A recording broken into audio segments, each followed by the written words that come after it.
20 years I've spent playing Nirvana, but you can only do this for so long until you start going, okay, what else is out there? And it's so much stuff out there. Welcome once again to the Sum of All Wisdom. I'm Scott Catey, and I'm really glad you're here with us for this episode. Most musicians spend their lives trying to remove noise. They spend thousands of dollars on microphones, acoustic treatments, plugins, and software designed to eliminate unwanted sound, like a squeaky chair or a passing car or a breath between phrases. The goal is usually clarity or purity or control. But what if noise is the point? What if the washing machine in the room next door isn't a distraction? What if birds and frogs and wind are all part of the composition? What if dropped bells or footsteps or the sound of someone breathing in the room all belong in the music? My guest today is percussionist Jeff Tripoli from Syracuse, New York. Jeff and I met through Ted Gioia, author of The Honest Broker on Substack. It's a long story, but let me just say hat tip to Ted for the connection. Jeff started in a world most musicians would recognize: drum lessons, rock bands, touring, learning the craft. But somewhere along the way, he crossed a threshold, and influenced by experimental composers and invented instruments, field recordings, and a growing willingness to trust accident over control, Jeff began to listen differently. And once he started to listen differently, he started to make music differently. This conversation is about what happens when we stop treating the world as interference and start treating it as a collaborator. It's partly a story about drums. It's mostly a story about attention and what becomes possible when we allow the unexpected to teach us something. Let's get started, like always, with a taste of Jeff's music. This is called Something I Can't Explain from his new album called Natural Habitat.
Something I Can't Explain by Jeff Tripoli. We'll find out exactly whether Jeff can explain. And trust me, it's a pretty good answer. But let's get to it. Here's my conversation with Jeff Tripoli on the Sum of All Wisdom. Okay, so let's slate the tape. Jeff, just say your name for me and where you're calling in from. My name is Jeff Tripoli, and I'm coming to you from Syracuse, New York. Live and in color. That's right. All right. So I don't know if you've listened to any of the episodes of the show or if you've got a sense of where we are. This is basically just a conversation. I don't have a script. I don't have planned out Awesome. Questions or an agenda to get to. So basically my idea for this podcast is music is the sum of all wisdom. So I'm very excited to talk with you today, Jeff. Well, thank you for having me, Scott. Yeah. Let the drummer jokes begin. Are there drummer jokes? Tell me one. Oh, my God. How do you get a drummer off your front porch? Tell me. Pay him for the pizza. Here's That's a follow-up. terrible. What's the difference between a pizza and a drummer? Tell me. A pizza can feed a family of 4. My God. These are terrible, Jeff. Oh, I'm just repeating what I've heard. I get it. Yeah. I was in How do you know radio if for a long time, and there was a lot of similar jokes floating around about DJs back in the day. So Yes. One of my favorites is on Wayne's World 2. They're going to meet Handsome Dan to promote Wayne stock, and they come in, and the guy, you figured he'd be the beautiful guy, but he's not. He's the ugly guy. He's Handsome Dan. He's got a voice for radio, right? You heard that one before. yeah. Or a face for radio, I should He's got say. a face for radio, yeah. One of my liners back in the day was a face only a mother could love. Right. We hope she could love it. The jury's still out on that one, but anyway. Yeah. And a happy belated Mother's Day to all the mothers out there. Exactly. Yeah. My mom used to always say, because I've been drumming since I was 10 years old, and the neighbors, they enjoyed it, but they're all like, how do you put up with the noise constantly? And, her saying was always, at least I know where he is. At least I know he's not creating trouble right now. It's open. That's open to the thing.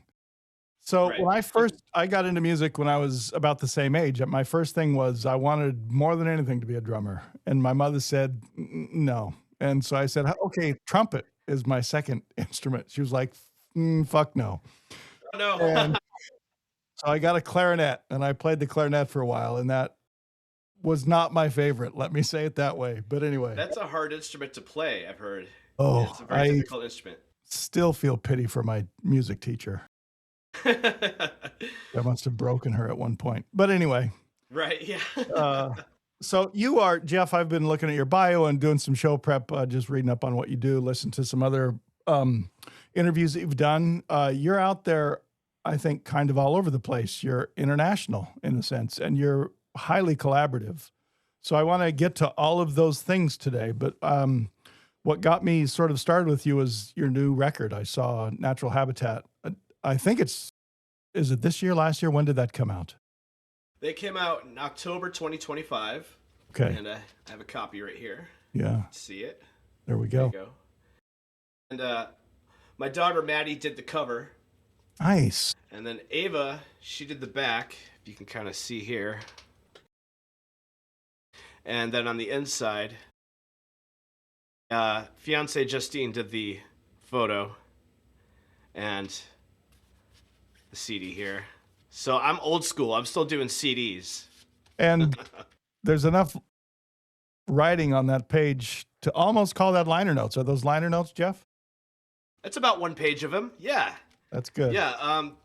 And this record here, kind of, everything's backwards, so you can't read it. But yeah, I have a great time making my own percussion records.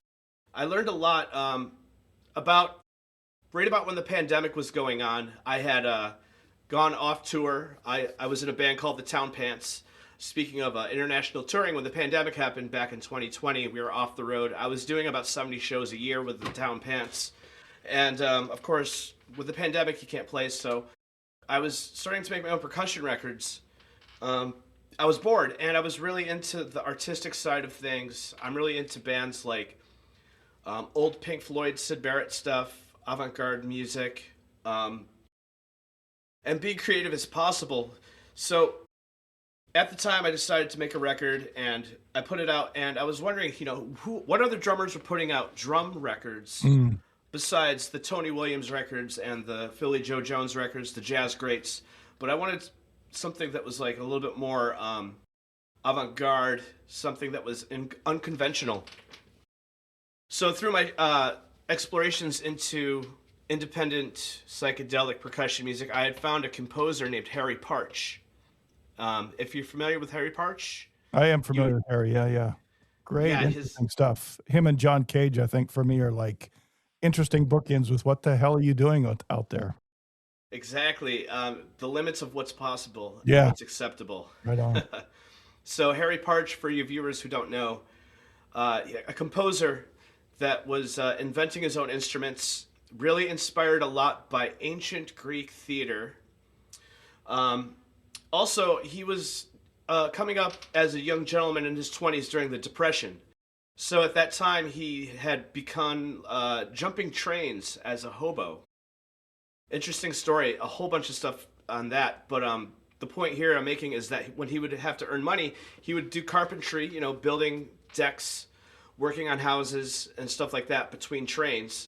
And so he had really great carpentry skills, and some of the inventions of instruments that he has are massive works of art, craftsmanship, woods craftsmanship, and really interesting ways of looking at the instrument in microtonal scales. And it was all primarily percussion based, so that was extremely influential to me. I've invented a couple of my own instruments as well. It's so much fun, seeing what I can get away with. It's like a mad laboratory down here. You can see I've got like a cassette recorder down here. So I've been doing a lot of stuff, and getting back to my point of what started my whole percussion album journey. After I discovered Harry Partch, I kept looking deeper, and I found through the assistance of a friend that I met on a drum forum. His name is Harry Conway. He had mentioned Butch Norton from a band that people would recognize called the Eels back in the 90s. And I actually didn't meet him through that connection. I met him through another connection he had called AKA Butch Jerome. And it's two guys, Michael Jerome from Other Than Ezra and Butch Norton from the Eels. Also Lucinda Williams. They had gotten together and put together this really, really awesome percussion record called La Prima Lingua. And once I discovered that, I reached out to the guys, and Butch got back to me. Almost immediately, I got a phone call from an LA number on my phone, and I was like looking at my fiance, Justine, and I'm saying, who is calling me from LA? And it's Butch, and I wasn't too familiar with him. And after I hung up the phone, I had a great conversation with him, and I looked at Justine, I said, have you ever heard of the Eels? And she goes, yeah, like, why? And I'm like, because I just talked to the drummer. She's like, oh my God. My God. So after about 20 minutes of exploring more about this, I was really interested in learning more from Butch. So I sort of assigned him the title of my mentor. And from there, he begun sharing his Butch Bunker lessons. And right now, I think I've got on my Google Drive about 138 different lessons. And they're all video examples of him exploring, sonic experimentation, using unconventional instruments in an unconventional way. And also at the same time, being very musical, playing for the song. So I'd started to develop an ear for not only playing for a band, but also on the other side, seeing what's possible as a solo artist. During the pandemic, this is great. This gives me tons of fuel to work with. So I've already made a couple records, which I have some here. You've seen Natural Habitat. This is my other record called Perspectives. And I have a bunch of guests on here, including Butch, Kalani Das from World Drum Club, my buddy Rich Manjicaro, who is the A&R representative for Gong Bop's Percussion. Also from Syracuse, so we have that connection. And a host of other people. My friend Jason Shrippa from high school. The first kid I ever knew in drums is on my record. We've known each other since grade 3, so it's nice. Really interesting. Yeah, it's great. So, along with that, all the collaborations that you spoke of earlier, all the collaboration from making my first percussion record to doing a couple tunes with Butch, and now I've got 10 different guests. So working across platforms with people sending me video and audio stems of their recordings along with my improvised percussion and putting it all together on a record. So I called the record Perspectives. Nice. And yeah. So you would sort of plant an idea and let them run with it, your collaborators. Yes. That's the greatest part of it, is giving them complete freedom to see what comes out the other end. Oh, that's really interesting, isn't it? It's very interesting. What was the most surprising thing that came out of that? What was something that was like, oh my God, I can't believe it? I had actually got in touch with one of Harry Partch's instrument curators named Charles Corey. And Charles, I found him after researching Harry Partch on YouTube. There's many YouTube videos of Charles with Harry's instruments, and he's explaining their origins, their use, and demonstrating incredible work. So I had asked him to be on the record, and he agreed, and he came back with playing like a guitar in his lap with sticks and 3 different slides on each finger, so he could like play chords with slides. It's really fun stuff. So that was a good surprise. That was really nice. Kind of mind-blowing. Yeah, that's the point, is just to like see how far we could take it outside of the box, but keeping it musical and having a lot of fun in the process. You said that Partch was experimenting with microtonal playing. Yes. Can you get into any of that? Is that where you're heading with any of that? That's hard to do, right?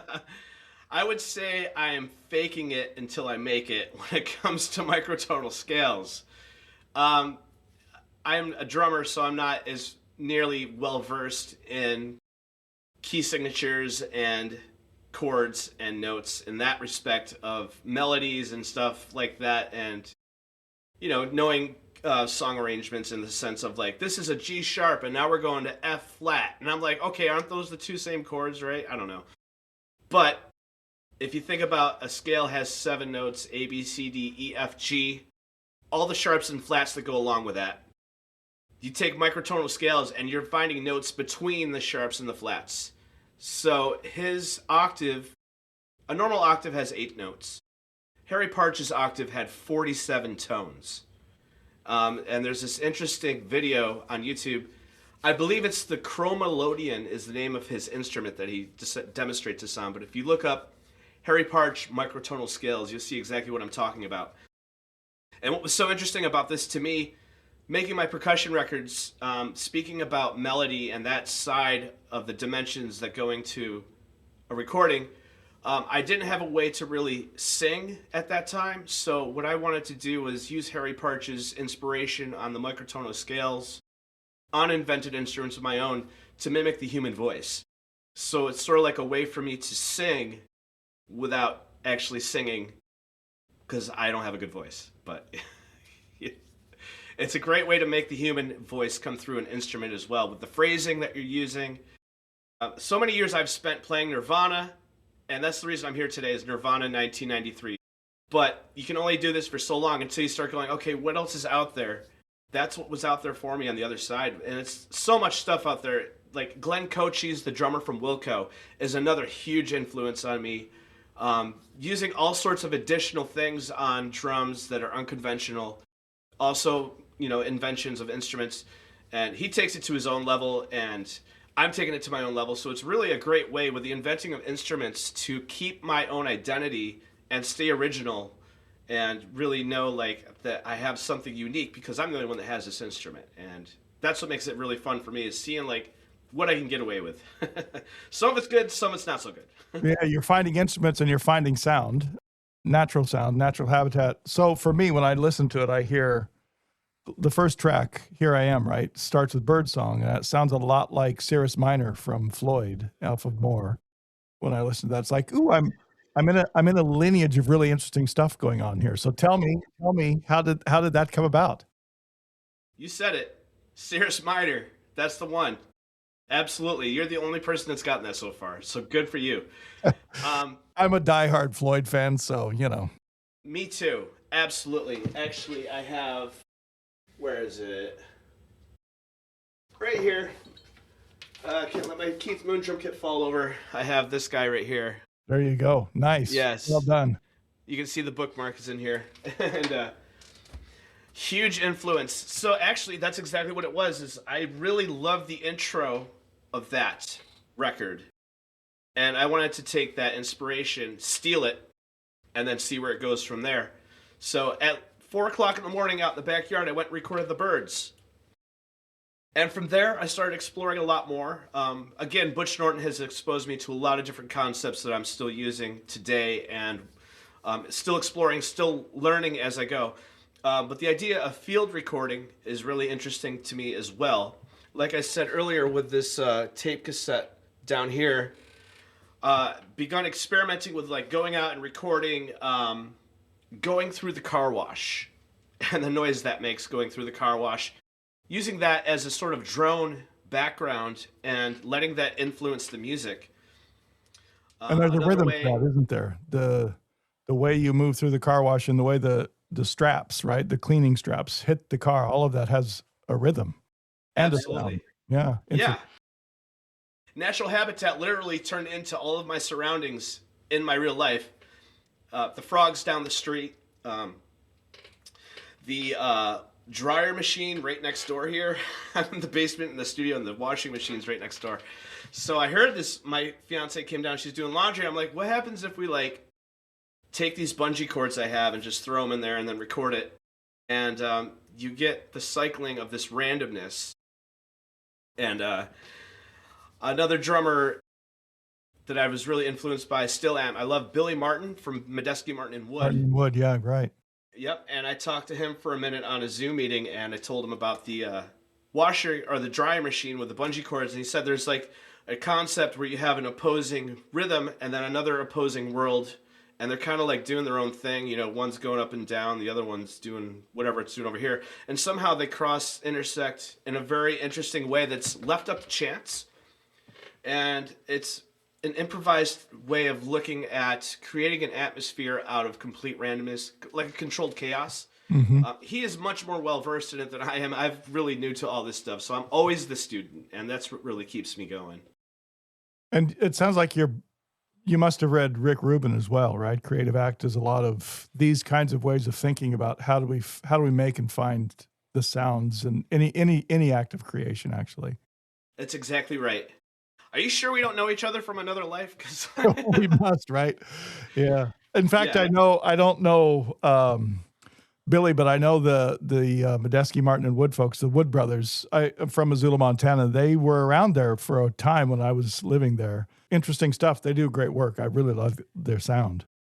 Yeah, I played a festival that they were sharing the bill with us. Finger Lakes Grassroots Festival out here in Trumansburg, New York, up by Ithaca. Yeah. A really awesome show. Those guys are incredible. They really are. Yeah, totally. Yeah. So Perspectives is actually, it's a very drum-oriented, percussion-oriented record. Yes. And Natural Habitat, not that it's not drum-oriented or percussion-oriented, but it's a whole different sound. It's a very different sound. And so for me, there's a couple of things. Like, there's the how. The how did you make this? Not just the record, but for me, it's a world. It's an immersive world. If you put on headphones and listen to the tracks of that record, it sort of takes you out of today and into I think a different place. So it's very immersive for me, and which I love. And it creates a world, a sonic world, but also I think a felt and embodied world that I get to live in for a minute while I'm listening to that record. So I want to know not just the how you do that, right? It's not just going out and making the recordings and putting it together, but I want to know the why. What is it that this does for you as a composer and as a guy who puts sound together and who makes music? Yeah. Well, first, thank you for checking out all my stuff and enjoying what I do. I make this music for myself. I don't go out there with this particular kind of audience that I'm trying to please. I'm certainly not trying to keep up with today's standards of drummers that have massive chops that go all over the kit and are so impressive. Like, some of these really young kids have incredible chops that I just will never be able to keep up with. But what I can do is offer an escape through the music for people people that have stressful times are going on for everybody these days. So I wanted to offer an escape, much like the Pink Floyd was an escape for me. I wanted to offer the same thing for people. I wanted to give them something different. And how I put these things together is always a mystery to me, because I always let things unfold in their own progression rather than trying to force them in a direction. Of course, I always have like a specific idea that I want to imply on a record. For instance, on Perspectives, I used a lot of my contraption kit, which is many different pieces that don't usually go together, all put together like a drum set. And if you think about the origin of the drums themselves, they're a contraption. It's many different things that don't belong together, just put together. So I took that to the next level, much to do with Butch's recommendations and his example. And I'm not sure if you can see it from here, but I have my father's kitchen sink right here. Nice. If you check that out here. Yeah, I see it. And I've got all sorts of different things. Invention here. This is the Wasabi hammer slide, which has bass strings on it, and I strike it like a hammer dulcimer. Mm. So I used a lot of what I did on Perspectives was from that contraption kit. And then the next record, I didn't want to use the contraption kit one bit. I had already been there. So I'm already starting at A. I've gone to B. Let's not go back to A. Let's go to F. And then next we'll go to twcny.rr.com.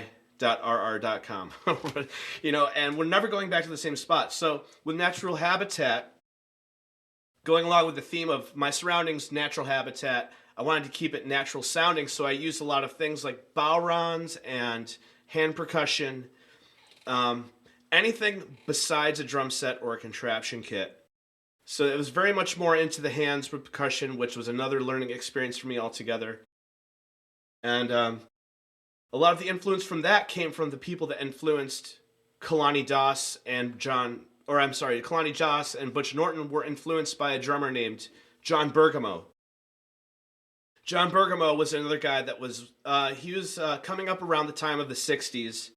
And he was one of the first musicians to really go out to the East in India, study tabla, and bring that back to the West and sort of, immerse us in that culture. If you look up John Bergamo, he's very well known amongst like the Percussive Arts Society. And he was also a professor at Cal Arts. That's how Butch Norton had gotten to know him. John Bergamo was Butch's professor. And so, of course, I do my homework, and I love history about drums and where it comes from and where it's going. So I looked up Butch's influences, John Bergamo, and it's just a whole new world of hand percussion, incredible virtuoso experiences, and very, at the same time, a little avant-garde outside the box and using unconventional instruments. So I've got a lot of inspiration with the hand drumming experience from John Bergamo. And then also with my friend Jim Donovan. People would know Jim Donovan as the drummer for Rusted Root. He's been a huge influence on me as well with just djembe drumming, African-inspired stuff.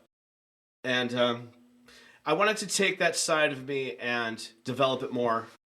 I've done the rock drumming. I've done the contraption stuff. Now I wanted to be a little bit more world-influenced. Yeah.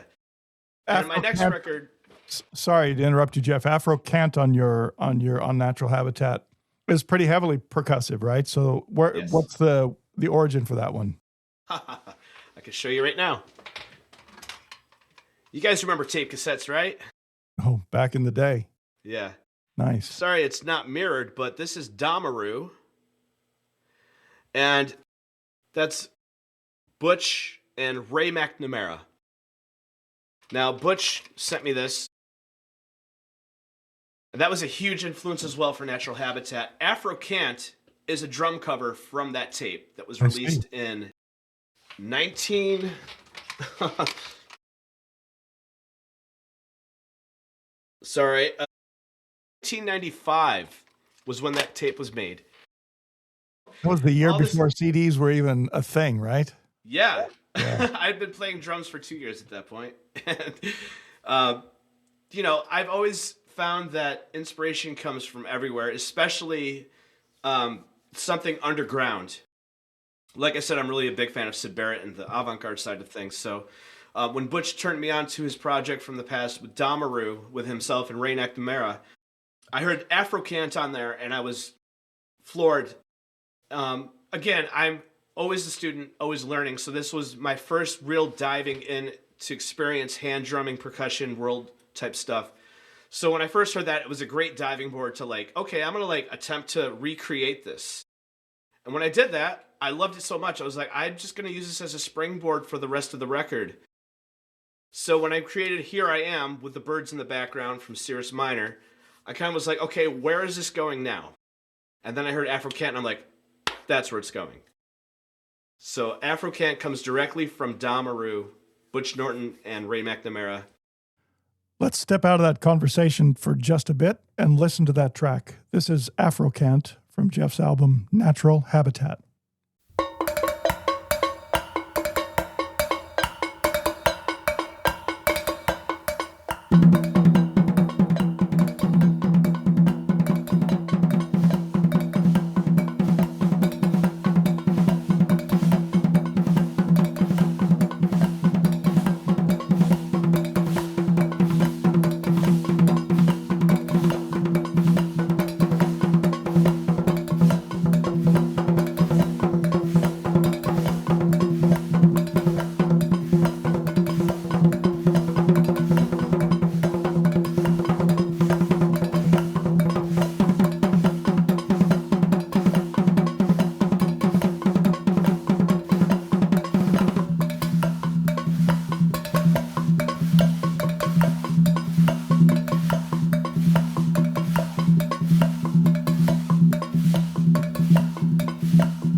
So before there were guitars or woodwinds or brass or even keys, there was rhythm, the source code that connects the past to the future and to the present, but without chronology.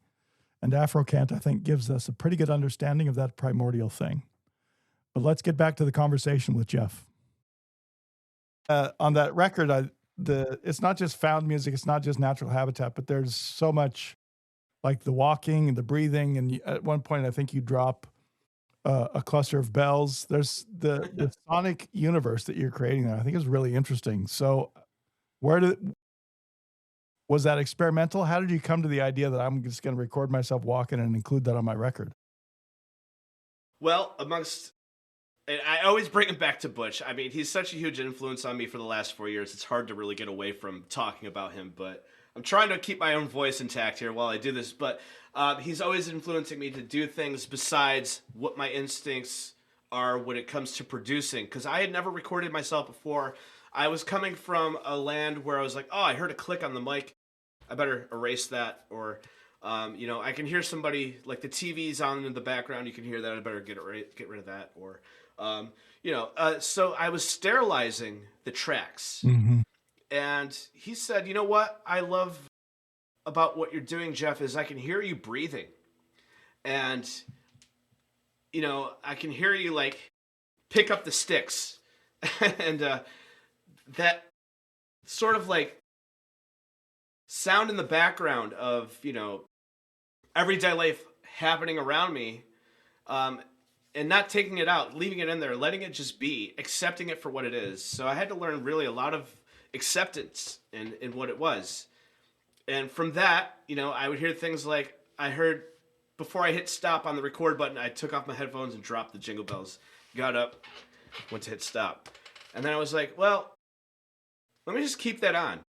And, it's one of my favorite parts of the record. I agree.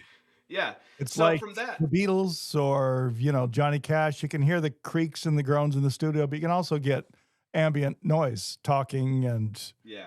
Buttons being pushed and that sort of thing. I think that's a really interesting way to sort of make the world bigger that you've created. Yeah. Yeah. It really adds dimension to the music. Yeah. Actually, my next record, I have my fiance's mother.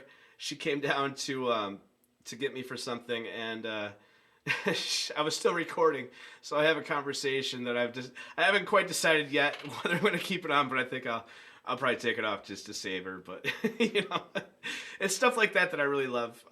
Very enticing, that, isn't it? It is.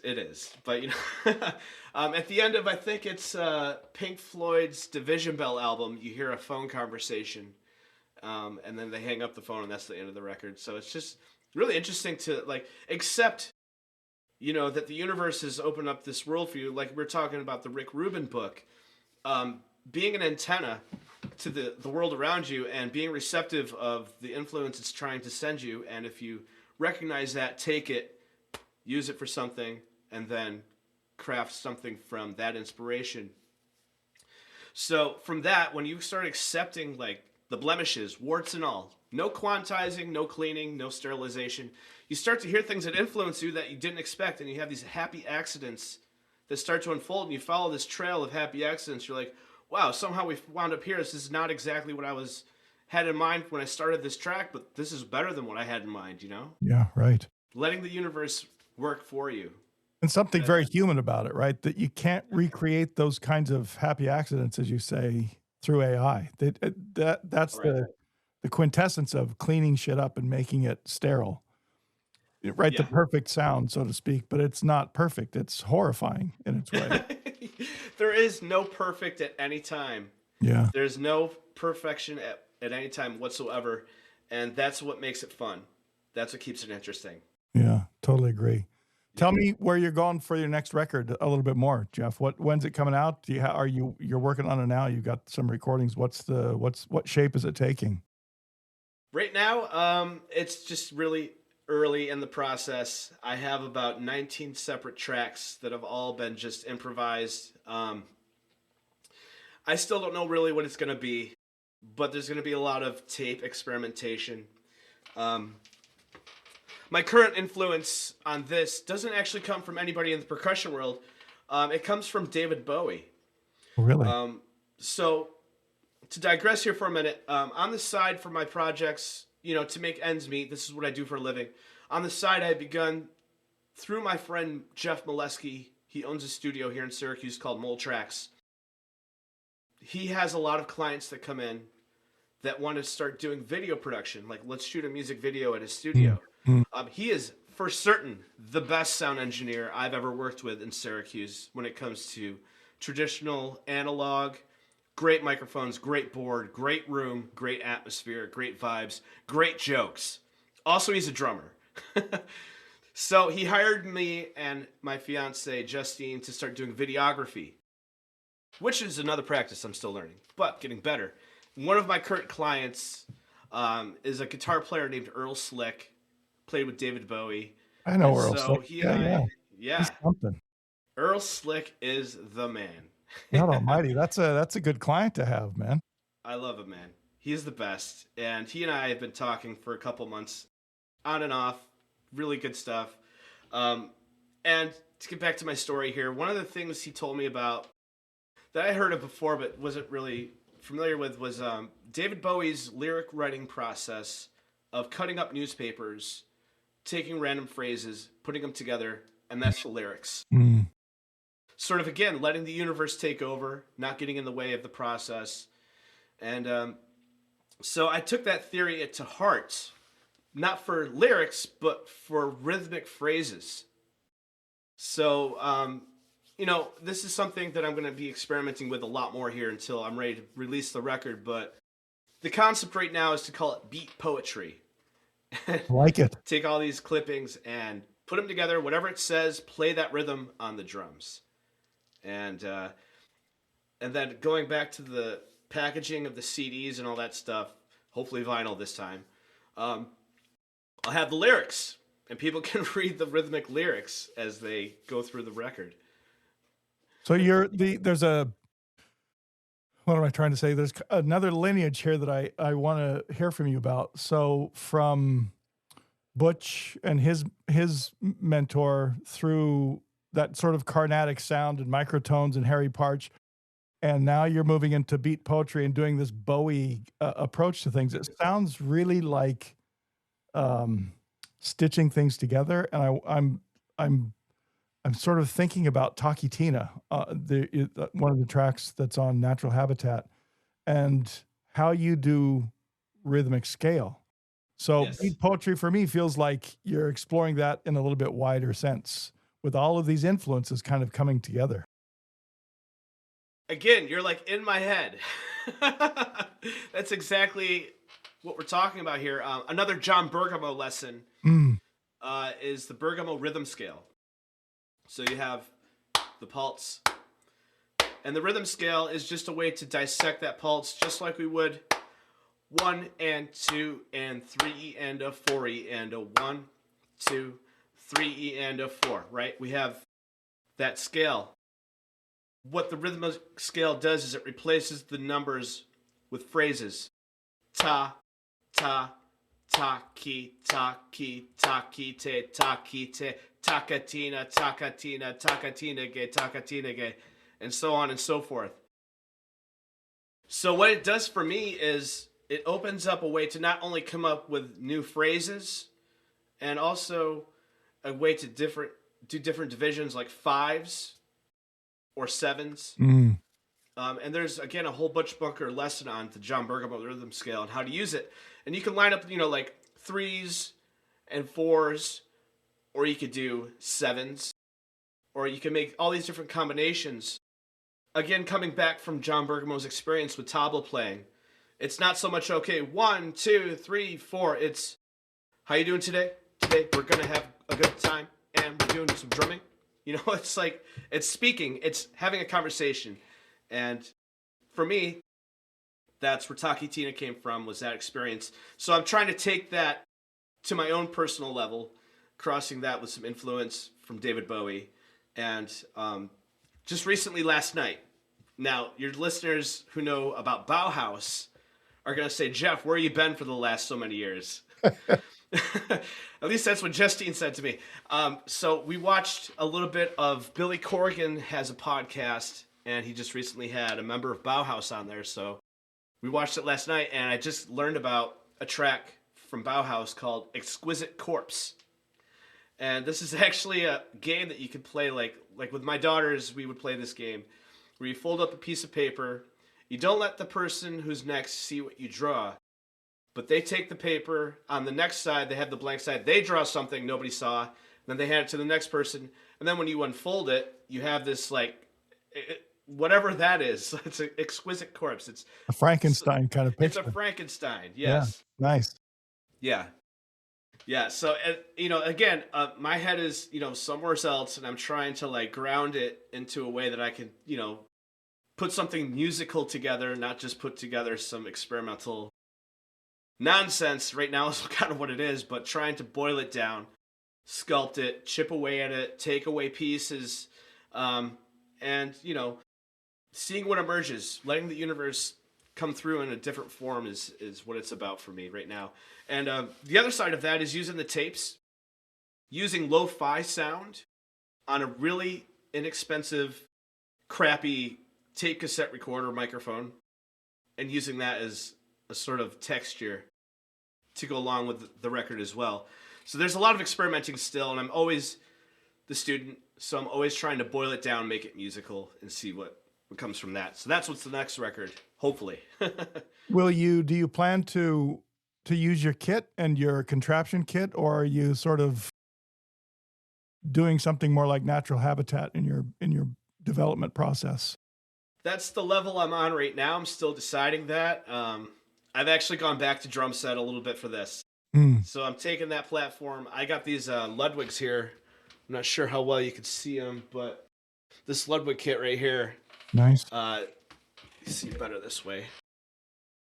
These drums are absolutely fantastic. It's a 58 WFL 1960 rack tom. Trying to detect right here. And the snare drum and the floor tom are absolutely gorgeous. And I have yet to really take full advantage of having this beautiful drum set on a record. So I want to get some of those sounds on there. I hate to ask you this, Jeff, but any chance you'd play something for us? Try. Let's see. I think my mics are hooked up to the contraption kit right now. Let me, I'm on a leash right now because my in-ears won't reach that far, but if I switch to headphones, I could do that. How much time do we have? As much time as you need, brother. Yeah? Take your time. Yeah, I'd love to hear you drumming. Okay. Let's see how we do, because I'm going to have to do some kind of sound check for you. Yeah, no problem. Okay. Bear with me. I'm going to switch over. Sure thing. Okay. Thanks for this, by the way.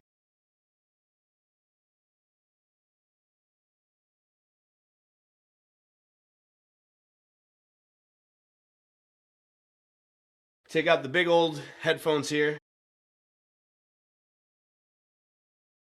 This one's got a longer leash on it. Good. Yeah. Okay, you can still hear me, right? I can still hear you. Okay, I can still hear you too. Let's see how we do.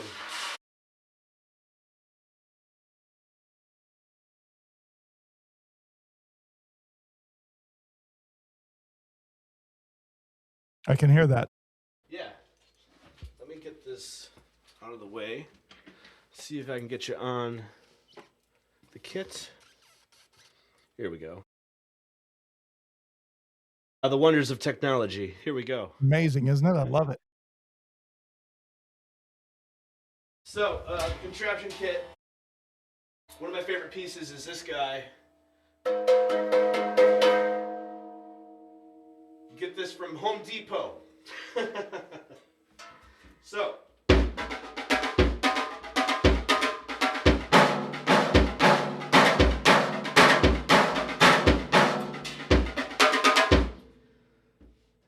I have a lot of different ways of playing this.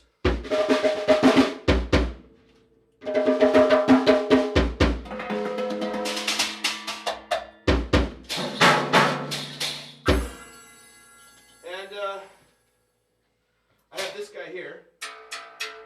Is that coming through? It's coming through, yeah. All right.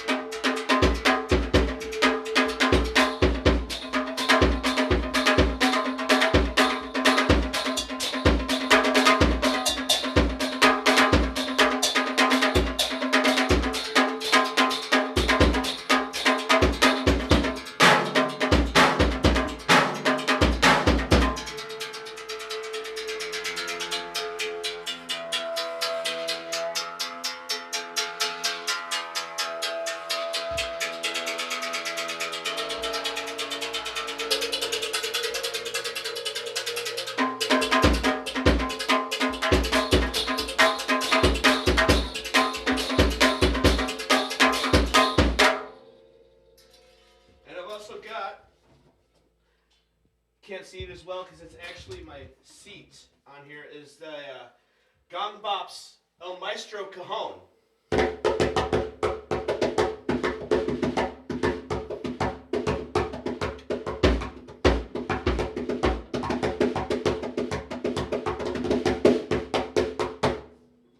Yeah. Far out, man. What that contraption with the bass strings, what do you call that again?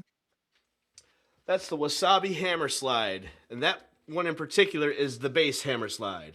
That thing has, when you were playing, it's got such a nice drone that underlays. That's Thank a you. beautiful thing, man. I really like that sound. Yeah, thank you so much. That's the Harry Partch coming through. Amazing. Yeah. You built that yourself. I did. That's cool. I did. It's sorry, I'm gonna switch back to my in-ears here, so I can't hear you. No But I'll problem. keep talking about the Wasabi bass hammer slide. It's a piece of oak wood, which was attached to 2 bass strings. And those 2 bass strings are strung across a Wasabi Peas can. And I'll go over and grab this and pick it up and show your viewers real quick. This guy right here. This was a really fun instrument to make. I tell you what, I'm really good at the drumming, but not so much with keeping up with all the technology. I get it. I totally get it. Anyway, this guy here. Wasabi Peas. How did this idea come to you to put this contraption together? Harry Partch. Harry Partch was a huge influence on this. And not many drummers have been using strings in their setups. So I figured that's another unique way to incorporate something that's not usually found on a drum set. It's crazy that, isn't it? Like Eddie Van Halen did such percussive work on his guitar. It's crazy that more drummers don't sort of go that direction, right? Yeah, I think a lot of what happens with drummers is we become, victims of habit. The boom, cut, boom, boom, cut, boom, cut, boom, boom, cut is something that every drummer plays for their That's entire on the life. 1 and then the downbeat 2 and 4, right? Yeah, that's right. It's to be a cage. Yeah, that's the bread and butter. But after a while, bread and butter gets boring. So put some cinnamon on it, put some sugar on it, put it in the toaster. So let's talk a little bit about your collaborations, like the Town Pants, Celtic roots music that you guys play. Yeah. Tell me, are you touring with them still? I am not. I toured with those guys for about 10 years. Really close friends of mine who I've known for years and years and years. The Town Pants are a Celtic folk rock band from Vancouver by way of Ottawa, Canada. Right over the border here from upstate New York. Yeah. And I met those guys at a festival called the Great Blue Heron Festival. And at the time I was in a Zydeco band, so we were like doing kind of the same shows, similar festivals, and we become really good friends. So at the time I lived in Ithaca, New York, and my first daughter was born, Ava was born, and the desire to be back closer with family after my first daughter was born, we moved back to Syracuse. And at that time, I had left the Zydeco band, and I needed a new project to be in. So I got in contact with the Town Pants, and started playing with those guys immediately. I played with them for 10 years, a 10-year run, all the way from Ireland to Hawaii, Canada, and the States, everywhere between. So it was really like a huge learning experience for me. It was a door that had opened that offered exactly what I want to do for my life, which is make a living playing drums and playing music. Really good music. The music is Irish traditional in the sense that that's the roots of it, but the nature of the Town Pants is a little bit more gypsy klezmer. Again, the hand drumming thing was coming into play.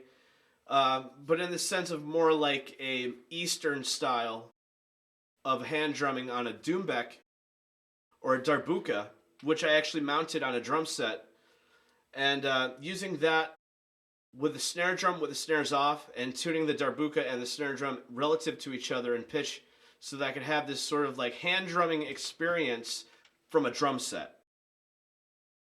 And from there, we had a lot of fun.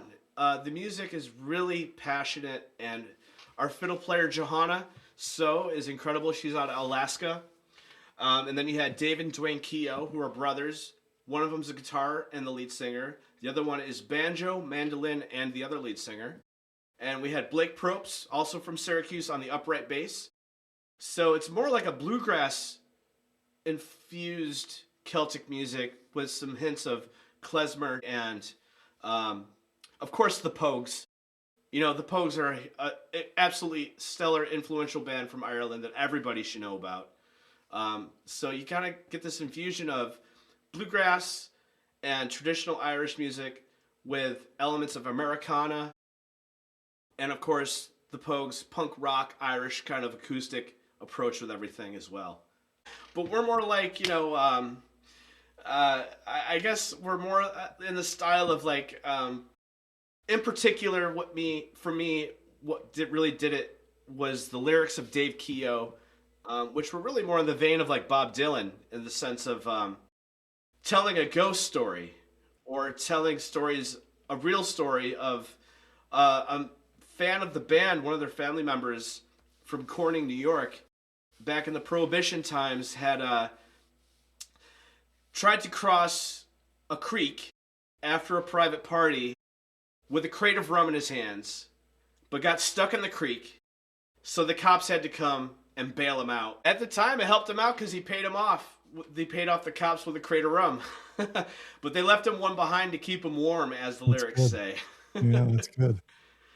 So the Town Pants was a beautiful thing that happened to me, and I love those guys still, and will always deeply appreciate the experiences we had together. And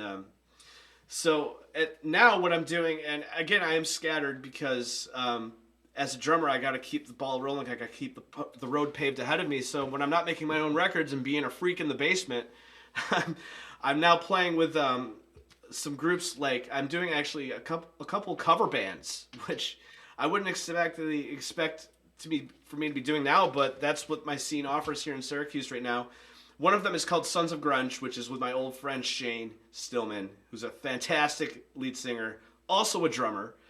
And our buddies in that are Sons of Grunge. We're doing like Nirvana, Sonic Youth, Pearl Jam. Oh my God, what else? Dinosaur Jr. We're doing Foo Fighters. We're doing the Pixies. We're doing Mudhoney. All that really good stuff from the grunge era, which is where I came from with Nirvana back in '93. Right. That's great. Good sound. Yeah, it's fun. And then the other project that I'm currently Wait. Yeah. You're both drummers. Do you have two kits up there? What else? What's going on with sound? He's more lead singer than man now. to quote Star Wars. He's just the lead singer now, but sometimes because he's known for like being like the real deal, so we'll play like a 3-hour show with no breaks, straight all night. So in order for me to keep the show going, I have to take like maybe 1 or 2 songs where they'll do like an acoustic, just a voice and a guitar, or Shane will actually play drums, and I'll get to, go to the bathroom for a song and come back. So it's really helpful. But we should, and we're going to start doing the unplugged side of things with the grunge movement. We're going to start doing the unplugged side of things. So hopefully with my contraption kit. And of course, Shane will have some percussion as well while he's singing. That'll be interesting. That contraption kit contributing to that sound. I think that'll be a really cool marriage. Yeah, I'm going to try to make it work. Hopefully it works. Oh, yeah. So my other project is called Optimistic, and that's a project that's a tribute to Radiohead. So, really? Tell me more. Yeah. This is a project that started with a kid, 15 years old, is a stellar guitar player here in Syracuse. And I've known his father, Mike Spadaro, for pretty much my whole life. A bass player, a little bit older than me, like 2 years older than me. So we were in the same scene, hanging out at Sterling's stage up at the Camptheater all night with all the hippies around the campfires and everything that goes with that. He's somebody I've known for a long time. And at one point I was like looking for new drum students. So I sent Mike a message. And, he said, Dylan doesn't need a drum set teacher. He needs a drummer. Why don't you guys get together and we'll do some of Dylan's music? So he's actually writing his own music. He's original. 15? Yeah, now he's Wow. 16. That's awesome. What a start in life, right? Yes, it's really, really, it gives me hope for the future because I don't know a lot of kids. I have a few drum students that are like, 10, 12, 13, 14 years old, but they're kind of lost these days. There's not as many kids playing instruments, Mm, and they're not all getting together after school. They're all, on the fucking phones. tragic, isn't it? Ay, ay, ay. It's true. It's true. But um, I think it's inspiring to have this kid who's 15, 16 that I'm in a band with. It's a great sort of retirement plan because I know that I'll be dying before he does. I hope so. Hopefully, I can last and not be the weird old guy. Luckily, Mike is in the band too. Also, going back to Optimistic, the Radiohead tribute, our good friend Corey Page and Dylan's good friend are also in the band. So, going back to Mike Spadaro, the bass player, his band back in the day was a band called Candid. And Corey Page was the singer and songwriter of Candid. So those guys got together, and Corey's doing the lead vocals for Radiohead and the backup guitar, and he's absolutely fantastic. He's the best, most humble guy in the world, and he's a trooper. He'll work his ass off. And then Braylon is Dylan's friend from high school, another 15-year-old kid, really influenced a lot by like Guns N' Roses, Metallica, and Van Halen, the good stuff. Yeah. And another little interesting story here. I was at my daughter's school concert and chorus, and they had all the schools there. So everybody got together at the high school, and I'm waiting. I'm watching the whole thing, and next thing I know, the next class comes out, and Braylon's on stage. So I'm at my daughter's school concert watching one of my band members on stage. It was kind of like, what's going on here? A little surreal. Yeah, but music is something that brings people together regardless of age, and That's right. yeah, it's really fantastic. So I've been really busy, and on top of drum lessons with my students and trying to produce records and keep things rolling. It's really been a fun journey so far, and I have no plans of stopping ever. So I think the drum is the oldest instrument, right? And probably modeled Yes. on the heart or the way we walk, something. yes, this is the first drum. Yeah, right? Yes. What happens next with drumming? What's the future look like? Well, that's a great question. It's sort of gone into the direction that it's been mostly that I've noticed is Instagram has a lot of great, fantastic players releasing stuff. There's a lot of chops. There's a lot of people at home not really playing for an audience, but playing for themselves, which is great. Only goes so far in my world, but in that world, it's fantastic to see these virtuosic players come through, including bass players, keyboard players, guitar players. The whole gamut of instruments are represented by these stellar musicians that have superhuman chops, stuff that I can't do. I came up with Neil Peart. I love my Neil Peart. I still got to play the Rush. But that's not so much my world. My world is different. But I think what's happening now is a lot of kids are getting into that sort of, I guess you'd call it insta drumming. And I mean that in the most respectful way. It's like its own genre. Very technical drumming, though, right? Very technical drumming. Super technical. Some would argue not so musical, but that's relative. That's, What do you think of it? How's it for you when you think about it? um, humbling. I think it's fantastic.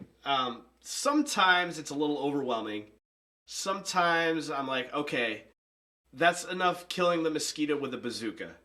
Now play a song, It's like Yngwie Malmsteen, right? I mean, that Yeah. guy can play, but it's a little bit flat for me. Hollow. Yeah, I think a really good example of how to cross the virtuosic with the musical would be Jeff Beck. Mm, Yeah.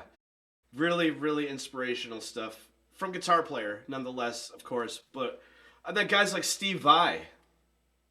right. He's still out there killing it too. Oh my God. Absolutely. He's out there with, I think they're called Beat, with Danny Carey on drums and Adrian Blue from King Crimson. Blue. And, oh my God. That guy. Talk about experimental music. Yeah. He just takes you elsewhere. Absolutely. I'm a huge Frank Zappa fan as well. Right? Yeah. So, but yeah, I think the music is going in a direction that's very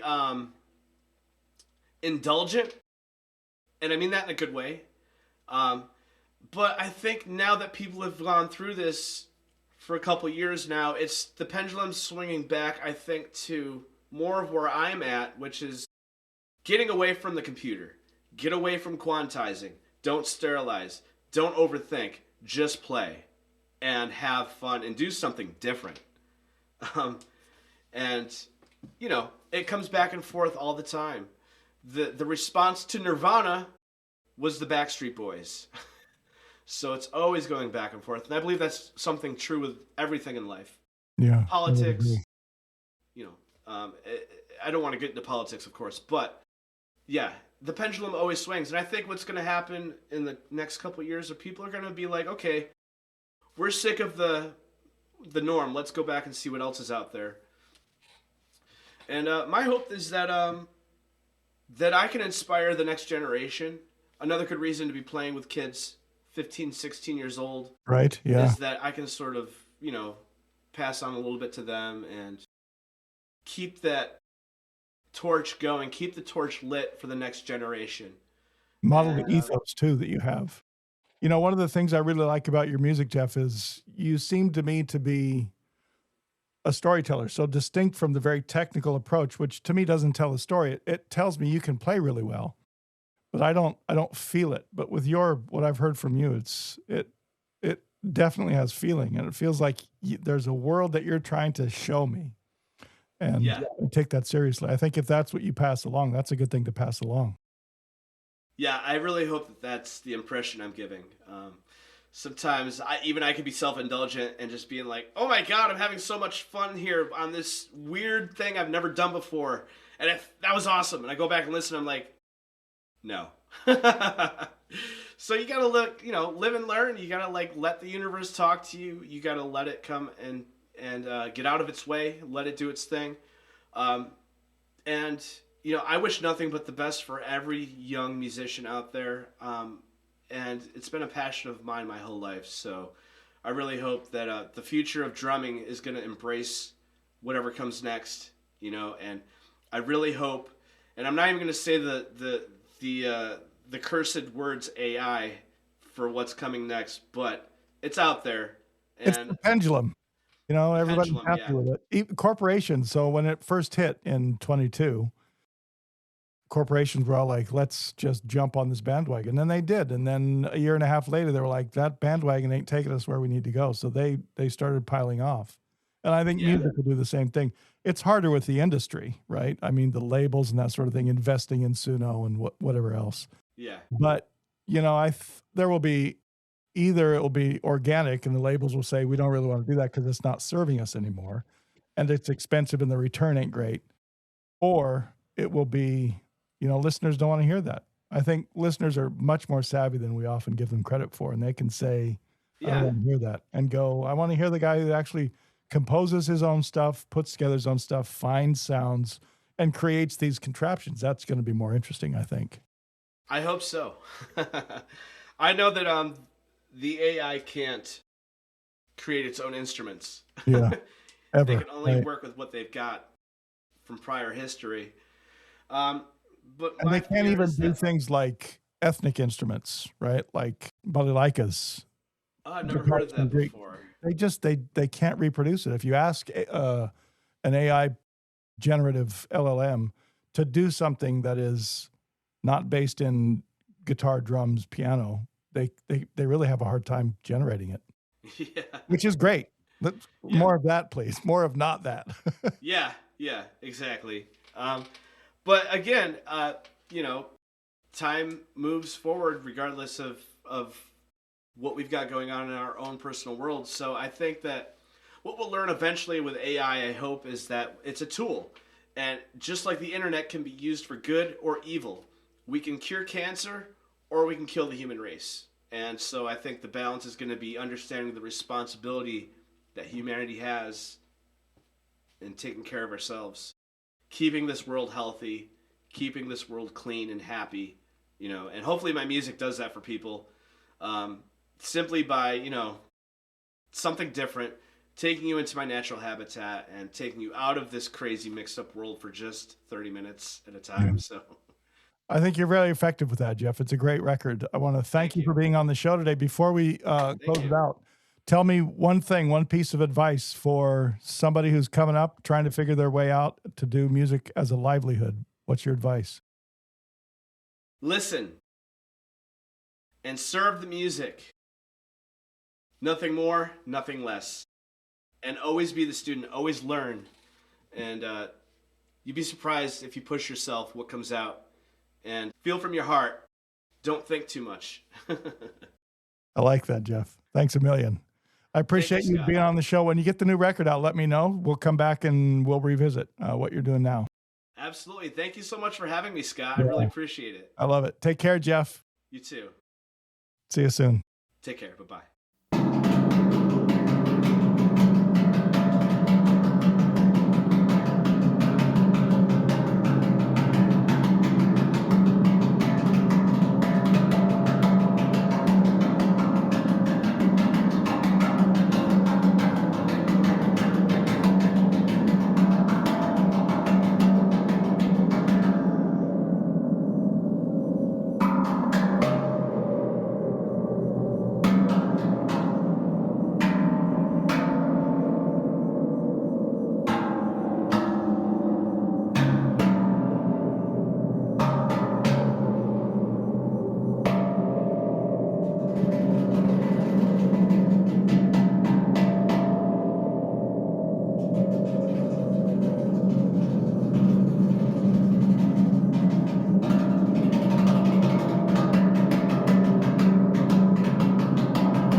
That piece is called A Stone from Your Heart, another excellent soundscape from Jeff Tripoli, my guest today on the episode. Thanks again to Jeff for joining me for such a wonderful conversation, and check out the companion essay on our Sum of All Wisdom Substack. And if you'd like to explore Jeff's work further, including the recordings featured in this episode, you can find links in the show notes, along with information on most of the other folks we talked about. Thank you for turning us on. If this conversation resonated with you, I'd appreciate it if you'd like, follow, comment, subscribe, or share the episode, or just tell somebody else who loves adventurous music, deep listening, and discovering something new. I'm Scott Catey, and this is the Sum of All Wisdom. Until next time, keep listening, keep exploring, and keep searching for the sounds that change the way you hear the world.